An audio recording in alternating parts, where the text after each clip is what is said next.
Hey, I had this idea about how sad and unlucky my sister is. I've got the perfect plan. What kind of plan?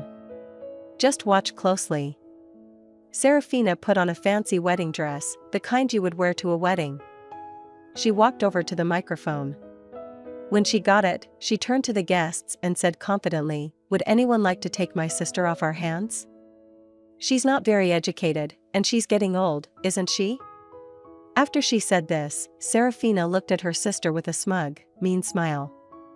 But she didn't realize how rude her actions were. The mood in the room changed quickly. People started whispering, and some guests gave Serafina cold looks. Serafina didn't notice and grabbed the microphone again.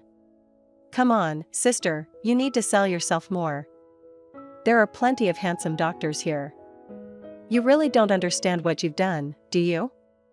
In the next moment, something major and unexpected happened. "My name is Amy Schumer, a plain 31-year-old working woman. I don't have any outstanding features except for one unusual fact. After middle school, I pursued a career in law and became a lawyer. I have a sister named Serafina who is 3 years younger than me. She's charming and sociable, so our family always treated her specially. I am not noticeable in appearance, just plain and average in style. I'm not especially charming, so my family and relatives never cherished me much. I hardly felt any affection and was treated coldly at home. I couldn't compete with Serafina's natural charm, and she got all of our parents' love. All I received were harsh looks. I worked as hard as I could. I tried my best in my studies, earning good grades, hoping to get some attention from my family. But I could never outshine Serafina. Eventually, I got tired of trying to win their love and decided to focus on something else. I gave up on being loved and put all my effort into studying. I promised myself that I would find my worth through my knowledge. Studying hard gave me confidence, and my efforts led to good results. I hoped that my success in school would one day earn me a word of praise from my parents. Holding on to this faint hope, I stayed up late every night studying throughout middle school. I was always at the top of my class and did better than other students in every test. But even then, my parents never praised me. Instead, they often criticized my grades. It's not just about being at the top, you need to get nearly perfect scores in every subject. Yes, even if you score 98% in science, it's not perfect. But this recent exam was really difficult, I would try to explain. Again, your insufficient efforts are why you end up with such results, my mother would say sharply. Her voice was as cold as ice. Are you intending to flaunt those less than perfect grades? All I could do was apologize. Yes, I'm sorry, I murmured softly. No matter how much time and effort I invested, my results never matched my parents' idea of perfect. They never acknowledged my efforts. Any score less than 101% was just a reason for them to scold me. But more than my parents' coldness, my sister Serafina's seemingly innocent words hurt more. "Oh, sister, you're not getting lectured again, are you?" She would come into my room without permission and smirk at my report card. "Good grades, and still scolded? That's sad. I get praised for barely passing. Did you come here just to say that?" I asked, feeling frustrated. "I was worried maybe you were down again, but I didn't expect such a cold reception," Serafina said, pretending to be concerned. "If you were really worried, you wouldn't speak to me like that," I replied, trying to keep calm. "See, that's your problem. You're always like this, so standoffish. That's why Mom and Dad don't show you love," Serafina said. Her gaze was cold as ice. She looked down on me with unmistakable contempt.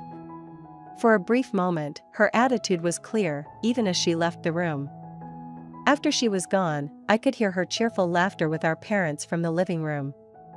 I should have been used to this by now, but the sadness overwhelmed me, and tears ran down my cheeks. I had told myself many times that I didn't need my parents' approval and that Serafina's words wouldn't affect me. Despite that, my emotions betrayed me, and I cried. In my hand was the crumpled report card, wrinkled from my tight grip. I resolved once again to stand on my own and escape from this stifling family environment. I decided that doing well in my studies and improving my abilities was the key to that escape. From that moment, I threw myself into my studies with even more determination. One day, as the open breeze swept through the classroom windows, I received an unexpected announcement from my father. "Amy, you will not go to high school. You will start looking for a job immediately," he stated coldly. I was at a loss for words, unable to hide my confusion. "Why would you say something like that?" I asked with a blank expression. "Further investment in you is unnecessary.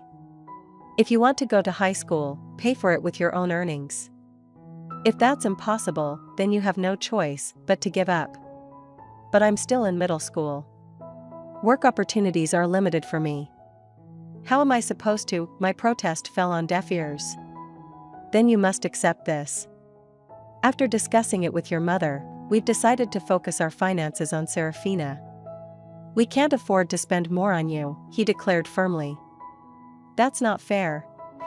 I screamed internally, but my father's decision was final. His abrupt words seemed to drain all the color from the world around me, painting everything in shades of gray. My mother and sister looked at me with unhidden smiles, enjoying my misery. I understand much more now. There were options like finding schools with tuition waivers or scholarships.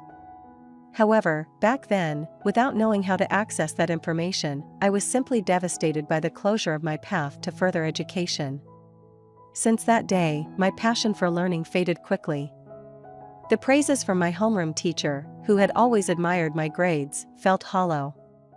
And the lack of interest in education at home made my chances of advancing to higher education seem even more hopeless.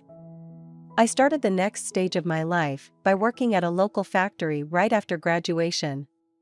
Since I wasn't old enough to live on my own, I stayed with my family until I turned 19. I worked as hard as I could, and most of my salary went to the household. I saved the little money I kept for myself for the future. Those tough days felt like crawling through an endless tunnel. On my 19th birthday, I finally left home. I wrote a single letter for my family and walked away from the place that was now just a memory. My family's reaction was as if I had never existed, complete silence, without a single phone call or letter. At first, living apart from my family caused me heartache, and the loneliness cast a shadow over my days. However, as time passed, the loneliness eased with the busyness of work. After moving out and starting an independent life, the stress I had felt at home disappeared, and I began to experience a mental spaciousness I had never felt before. This newfound peace of mind reignited my enthusiasm. I regained my passion for learning and decided to start studying again. I began with the basics, reviewing them diligently. The joy of learning filled my heart once more. Soon, I started to study high school textbooks and began reading extensively. During my reading journey, I became fascinated by books on law, which sparked a deep interest in the legal profession. Despite only having a junior high education, I learned about the preliminary examination system, which allowed someone like me to take the bar exam. With this new information, my dedication to studying intensified.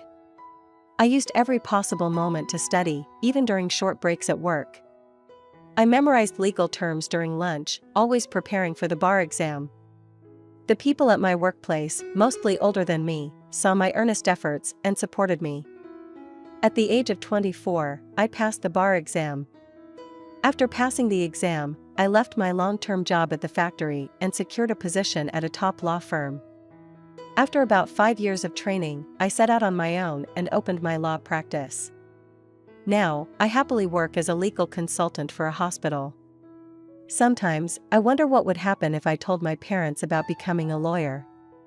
I think about how they might react and if I could finally meet their expectations. However, I haven't shared anything with them, and deep down, I believe I won't reach out to them. An unexpected reunion with my family came sooner than I thought. One evening, after finishing work, I found a message on my phone from my younger sister, Serafina. "She's getting married," I murmured to myself. My sister, now 29, was engaged to a doctor, and her wedding was next month. They wanted me to attend. Despite the long estrangement from Serafina and my parents, I couldn't ignore this significant event. so I replied that I would attend. Serafina quickly responded with the exact date and location of the ceremony. The message ended with, "Don't forget the wedding gift," which made me smile. Really, perhaps Serafina was more interested in the gift than in welcoming me. I decided to use the wedding as a chance to reunite with the family and then part ways again. On the day of Serafina's wedding, I put on a carefully selected blue dress and headed to the venue. After completing the entrance formalities, I took my seat in the family area where my father and mother were already seated. "You have some nerve showing up here. You must be doing well for yourself with the meager earnings from the factory," my father said coldly. "Indeed, you're right.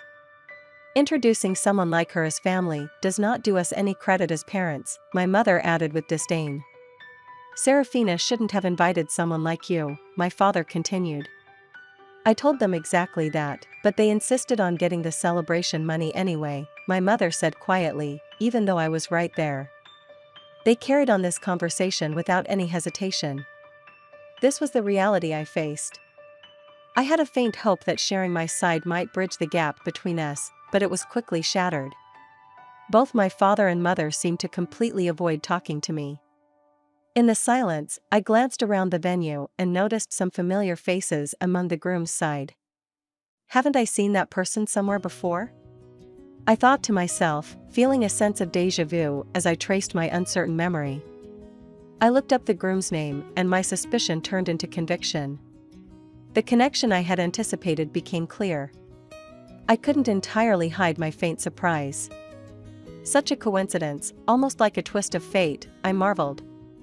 However, I decided to keep my emotions in check and spend the day quietly. As the ceremony proceeded, the bride and groom made a glamorous entrance. Guests spoke warm words and gave entertaining performances that softened the atmosphere. As time passed, the banquet gradually shifted to dinner and then to photo sessions. Throughout this time, my parents got up without acknowledging me and moved toward the front where the bride and groom awaited. Serafina, as if drawn by a magnet, clung close to the bride and groom, smiling happily in every photograph, pretending not to be affected by the scene unfolding before me. I focused silently on the meal in front of me. Unexpectedly, my sister Serafina approached me.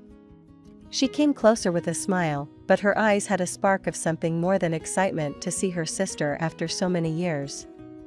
"Big sis, it's been such a long time, hasn't it? Are you happy to spend time together like this?" she asked slightly. I nodded quietly and said, "Yes, the banquet food is really wonderful," with a sarcastic smile. Serafina continued, "You can't get such luxurious food at the factory you work at, can you? You should be grateful for this opportunity." Something inside me felt like it was being torn apart, but I didn't show it on my face.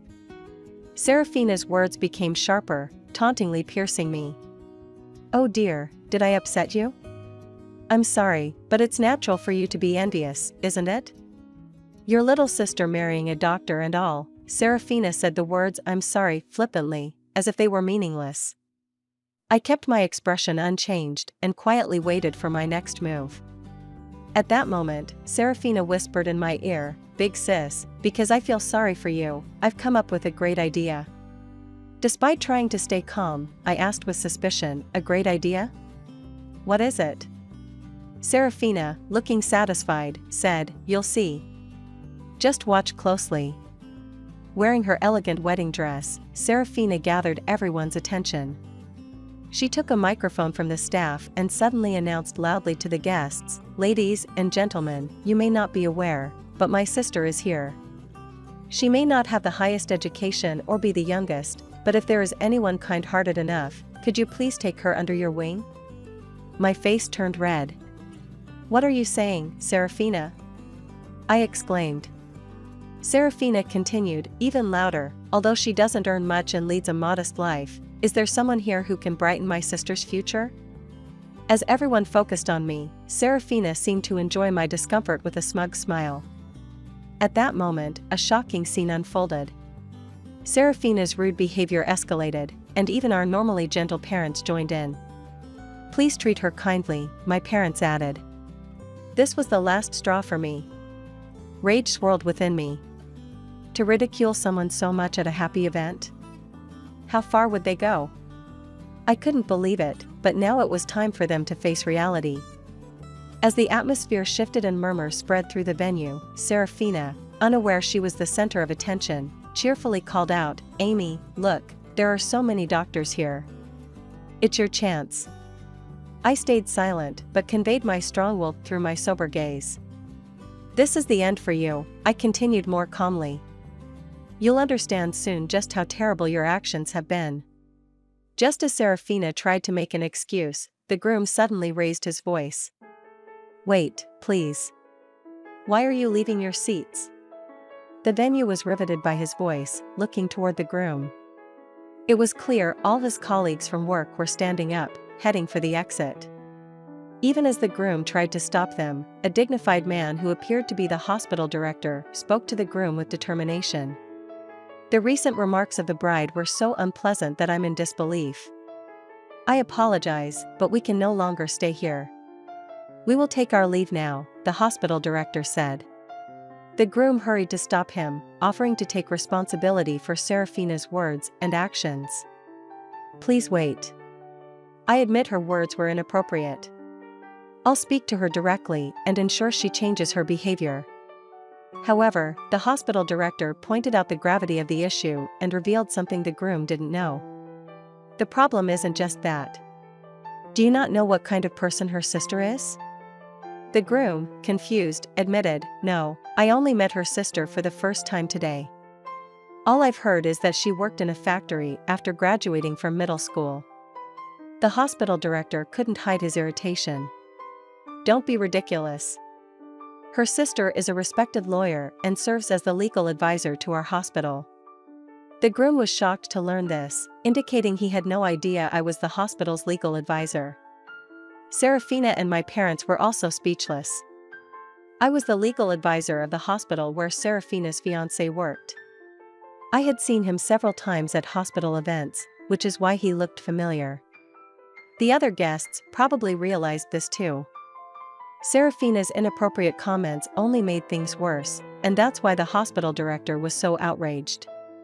Although the groom himself had no direct relation to me, the hospital director and staff valued the legal advisor highly. The groom's face turned red, and he stepped towards Serafina, raising his voice. "What on earth is this? Because of your carelessness, my reputation is now tarnished." Serafina stumbled over her words, then defended herself like a bewildered child. "It's not like that. I truly had no idea my sister was in such a prestigious position." Growing more indignant, the groom continued to scold Serafina. "Ignorance is no excuse. How can you speak so lightly and disrespectfully of your own sister? Your behavior is disgraceful. You've truly lost sight of what's valuable." Serafina, desperately trying to explain, pleaded, "Wait a minute, listen. I have a good reason." However, the groom, without giving her a chance to explain, declared decisively, "The marriage is off. I have no interest in hearing your excuses. Our engagement ends here." Shocked by his words, Serafina collapsed on the spot, her complexion turning deathly pale. In a fit of anger, the groom stormed out of the wedding hall along with the other guests. As I was about to leave, I heard a desperate cry for my sister behind me. "Please help me, Amy." Without being swayed by her cries, I confronted her with a stern tone. "Help you? Why should I? The situation you're in is because of your own actions. Making jokes at others' expense and then playing the victim is pathetic." Serafina, filled with confusion and anxiety, pleaded, "Why are you using such harsh words? If I had known about your success as a lawyer," with a quiet yet firm attitude, I responded, "why should I need to inform someone who has never contacted me about my profession? In fact, I was planning to end our relationship after this wedding. But now, seeing your unfortunate end, I am somewhat satisfied. You must be disappointed that your engagement to a doctor has been called off. Well, you'd better work hard to find your next prospect." With these words, I left the venue with dignity. From afar, I could hear the critical voices of my parents and other guests. Everything proceeded as expected, and Serafina's marriage was no more. My parents, who had thought a secure future was assured through Serafina's marriage to a doctor, expressed their anger toward her for the first time. Unable to withstand their anger, Serafina sought help with a broken heart, but I ignored her pleas. I never answered her calls, despite repeated attempts, and cut off all contact with the family. I heard that Serafina had quit her job and was now without employment, estranged from our parents, and spending her days shut in at home. As for me, I am very happy with both my work and private life, living peacefully without any big problems. Although my bond with my family hasn't been smooth, I am lucky to have a lot of support from people in my professional and daily life. This good environment isn't by chance, but because of my long-term hard work and effort. There were times when I faced tough challenges, but overcoming them made me who I am today. Looking back on my past struggles, I see their value now. I hope to keep living a fulfilling life at my own pace, setting realistic goals and keeping stress low. Thank you for being with us and listening until the end. If you found it interesting, please subscribe, give us a like, and leave your comments. We'll see you on the Retaliation Realm channel.